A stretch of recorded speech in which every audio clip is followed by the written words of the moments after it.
Gibson SG with a built-in Tronicle auto-tune system. Now, if you're a guitarist, you're probably thinking, auto-tune guitar, I like the idea, no more fiddling in between songs, and I can do my drop D, and I can do all kinds of crazy tuning by muting the thing and hitting the strings, and then zip, zip, zip, the servos in the machine heads take over, and then you're done.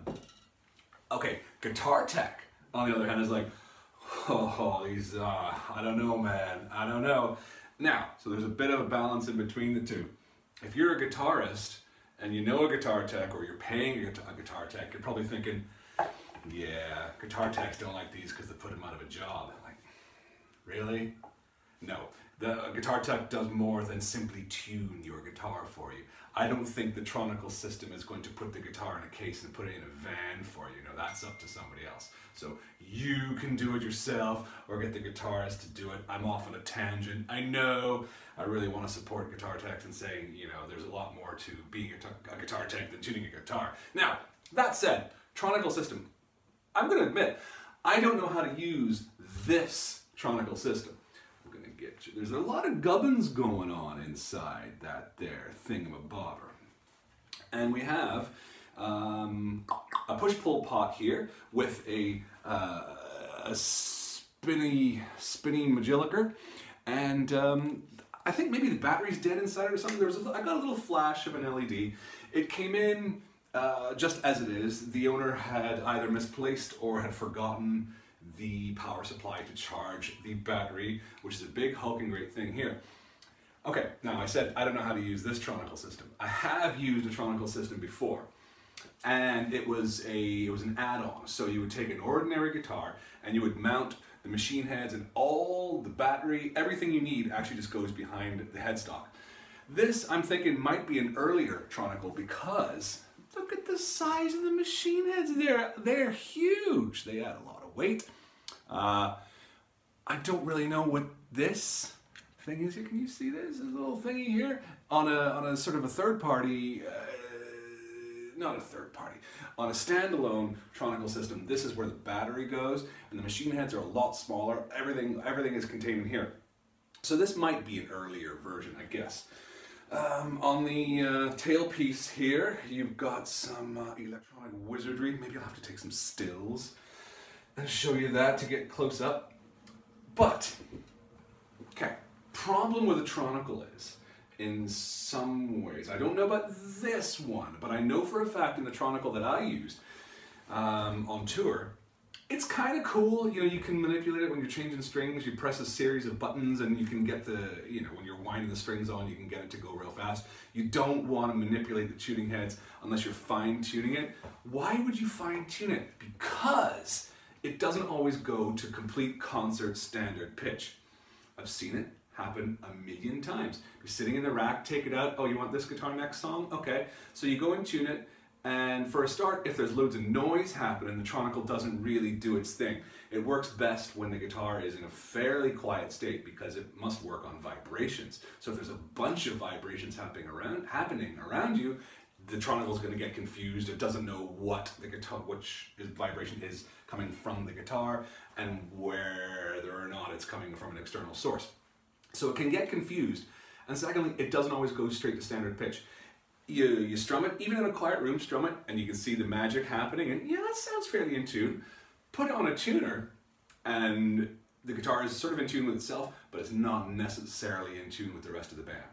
So that's a bit of a downfall that I've seen before. Okay, so why am I saying all this when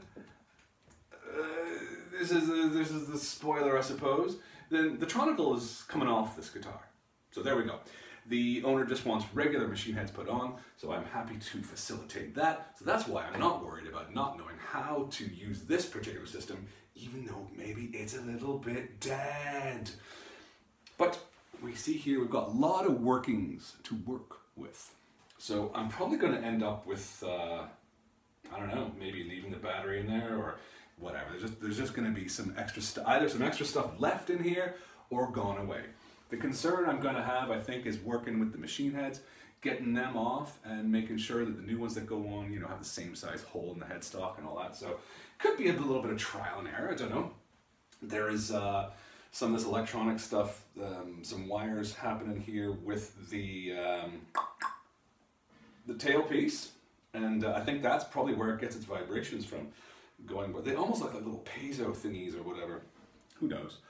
The point is, it's going away. But before it goes away, I just wanted to share with you some thoughts on the Tronicle system. So maybe we'll check back in a little bit later after all is said and done and see how we get on. So here we are. I'm stripping it down just a little bit, and it is amazing what you learn as you go along. Now with the standalone Tronicle system that I've used in the past, once everything was all set up and you had the strings on, you could tweak the tuning just a little bit. It was always unnerving because there was a little bit of, you're working against the servos. It just didn't feel that comfortable.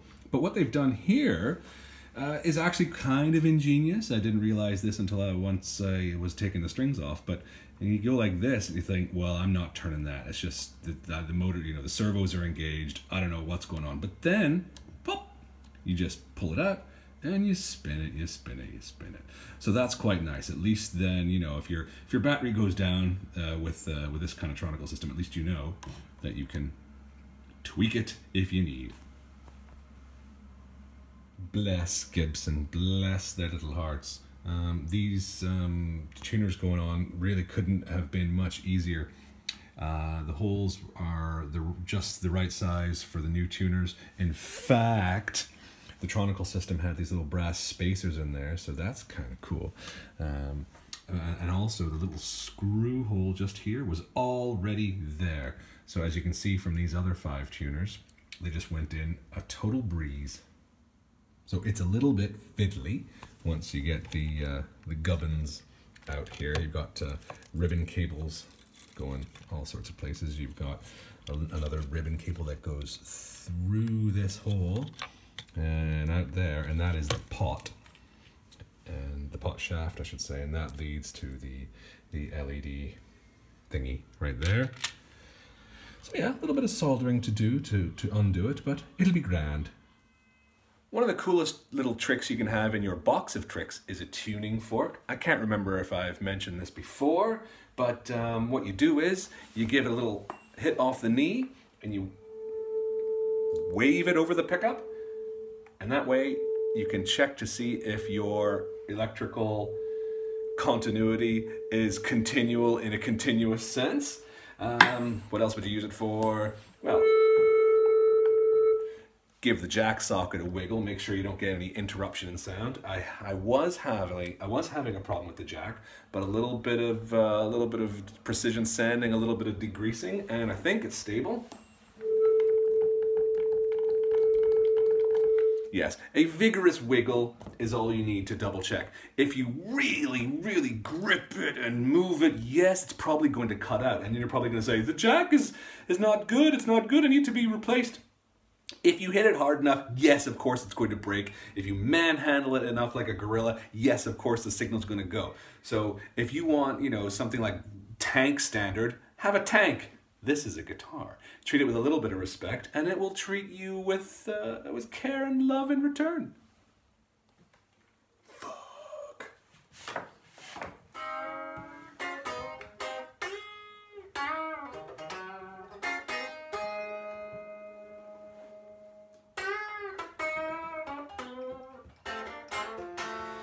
Oh God, awkward as hell to play that. You gotta trust me, it plays absolutely fine. I suppose I could do this. Then you wouldn't see my magical finger work. This guitar turned out quite nicely. We've got locking tuners there. That's all nice. Here is what the insides look like. I just put in a smaller pot because that's what I had. It's a 500K audio. I won't talk about audio and linear. I'll do that some other time maybe. Or maybe I already have. I have no idea. Jack socket took a little bit of a cleaning up, but it's one of these types. It's kind of cool. So it's fairly robust, somewhat Bluetooth. And yeah, aside from a cleanup, that's me pretty much done with it. It's all set up and intonated. Got 10 to 52s on there, so it's DGC FAD across the top there. Yes, you'll notice, I suppose, that the whole Tronicle thing is gone. We've got lovely, just a regular reflector tone control there now. It was a tone control before anyway, but now it just looks the business. It looks like an SG should kind of look like. So I would like to thank you very much for continuing to watch R&R Workshop's thing.